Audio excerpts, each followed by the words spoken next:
បាទសួស្តីចឹងយើងមានសំណួរមកមួយទៀតបាទ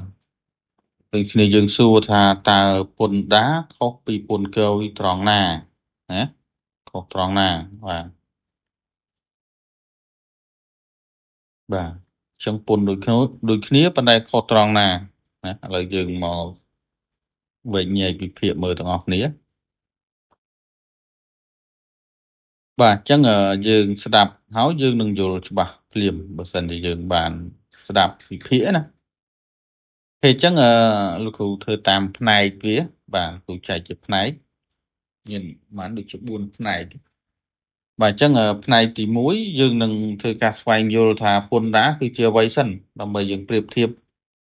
គ្នាបានណាហើយយើងអត់ដឹងថាពន្ធដារជាស្អីហ្មងនៅតែឆ្ងល់ថាខុសគ្នាមិនអាហ្នឹងយើងក៏អត់ដឹងសិនបាទអញ្ចឹងពន្ធដារគឺជាពន្ធដែលរដ្ឋបាទរដ្ឋដែលគាត់ប្រមូលរដ្ឋាភិបាលយើងណាគាត់ប្រមូលពីសកម្មភាពអាជីវកម្មនិងប្រាក់ចំណូលនៅក្នុងប្រទេសបាទហើយនៅប្រទេសកម្ពុជាយើងពន្ធដារត្រូវគ្រប់គ្រងដោយអគ្គនាយកដ្ឋានពន្ធដារណាឧទាហរណ៍បាទមានអីខ្លះពន្ធលើប្រាក់ចំណូលអាហ្នឹងគេអឺពន្ធលើប្រាក់ចំណូលហើយមួយទៀតអាករលើតម្លៃបន្ថែម VAT នេះហើយផ្សេងទៀតមានពន្ធលើប្រាក់ខែឬក៏ពន្ធកាត់ទុកអីផ្សេងអាហ្នឹងគេហៅថាគ្រប់គ្រងដោយអគ្គនាយកដ្ឋានពន្ធដារអញ្ចឹងបើយើងនិយាយឲ្យសាមញ្ញពន្ធដារគឺជាពន្ធដែលតកតងនឹងប្រាក់ចំណូលនិងការលក់នៅក្នុងស្រុកទាន់ពន្ធដែលពាក់ព័ន្ធតកតងទៅនឹងប្រាក់ចំណូលនិងការលក់ក្នុងស្រុកហ្នឹងហើយហ្នឹងហៅថាពន្ធដារឥឡូវយើងមកស្វែងយល់ពន្ធគយមួយទៀតបាទនៅក្នុងផ្នែកទី2អញ្ចឹងពន្ធគយគឺជាអ្វីបាទអញ្ចឹងពន្ធគយគឺជាពន្ធដែលតកតងនឹងការនាំចូលនិងការនាំទំនិញបាទនាំចេញទំនិញនៅតាមព្រំដែនបាទអញ្ចឹងពាក់ព័ន្ធការនាំចូលនាំចេញតាមព្រំដែនគេហៅឈ្មោះថាពន្ធគយហើយពន្ធគយនឹងត្រូវបានគ្រប់គ្រងដោយអគ្គនាយកដ្ឋានគយនិងរដ្ឋកោនៅកម្ពុជាណាអញ្ចឹងឧទាហរណ៍ពន្ធគយមានអីខ្លះបាទអាករនាំចូលទំនិញណាអាករនាំចេញណាពន្ធលើទំនិញពិសេសតាមព្រំដែនបាទពិសេសមានអីខ្លះមានជាតិអាល់កុលមានស្រាមានអីហ្នឹងណាពេលអញ្ចឹងនិយាយឲ្យងាយយល់ពន្ធគយហ្នឹងគេថាគឺជាពន្ធពេលទំនិញឆ្លងព្រំដែនអាហ្នឹងយើងនិយាយឲ្យថាងាយយល់ណាអញ្ចឹងពន្ធគយគឺពន្ធដែលអឺទំនិញឆ្លងព្រំដែនបាទអញ្ចឹងយើងចូលផ្នែក3ពាក់ព័ន្ធនឹងការប្រៀបធៀបឲ្យច្បាស់បាទប្រៀបធៀបគ្នាសាកមើលអញ្ចឹងចំណុចប្រៀបធៀបរវាងពន្ធដារនិងពន្ធគយតកតងអ្វីខ្លះបាទតកតងអ្វីខ្លះអញ្ចឹងបើពន្ធដារគឺប្រាក់ចំណូលនិងការលក់នៅក្នុងស្រុកហើយបើពន្ធគយនាំចូលហើយនឹងនាំចេញងាយយល់ងាយយល់ទេហើយកន្លែងបង់វិញកន្លែងបង់នៅក្នុងប្រទេសកម្ពុជាយើងហើយបើពន្ធគយបង់តាមព្រំដែនបាទហើយបើអង្គភាពត្រូវបង់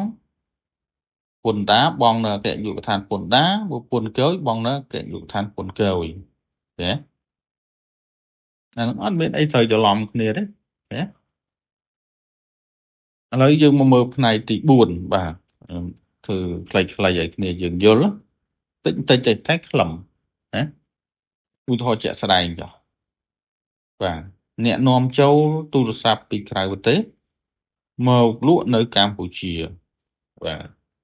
មាន iPhone មាន Samsung Oppo Vivo ឯហ្នឹងឧទាហរណ៍អញ្ចឹងពេលតំណែងមកដល់ព្រំដែន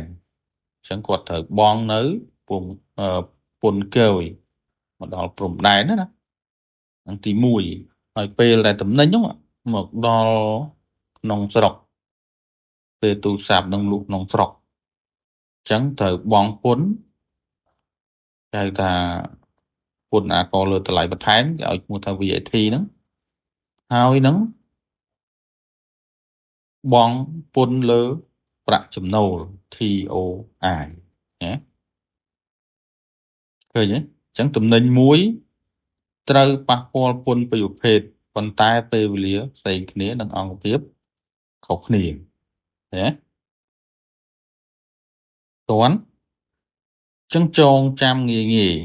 ពន្ធក្នុងស្រុកគឺពន្ធក្នុងដាពន្ធដាបាទពន្ធក្នុងដាអឺក្នុងស្រុកគឺពាក់ព័ន្ធទៅនឹងពន្ធដាហើយឆ្លងព្រំដែនគឺពន្ធគយណាងាយណាបាទហើយយើងសន្និដ្ឋានមើលបាទអញ្ចឹងពន្ធដានិងពន្ធគយវាខុសគ្នាតាមបាទប្រភេទសកម្មភាពកន្លែងបង់អង្គភាពគ្រប់គ្រងបាទអញ្ចឹងបើយើងយល់ពីចំណុចទាំងហ្នឹងអញ្ចឹងយើងនឹងមិនច្រឡំទៅលើវាទៀតទេណាអូខេមានប៉ុណ្ណឹងហើយជួយ subscribe share ទៅមិនបាច់ share ក៏បានពេច like មកដើម្បីទទួលបានវីដេអូឬក៏សំណួរចម្លើយអីនេះយើងចង់សួរអីសួរមកអូខេហើយអរគុណច្រើនអ្នកដែលឃើញបាញ់លុយតាម Telegram ណា5រៀលឬក៏អីកុំបាញ់ច្រើនពេកឃើញ remark អី cafe teacher អីមកក៏អរគុណច្រើនមានប៉ុណ្ណឹងហើយមានសំណួរចាំលើកឡើងតាមហ្នឹងណាអរគុណ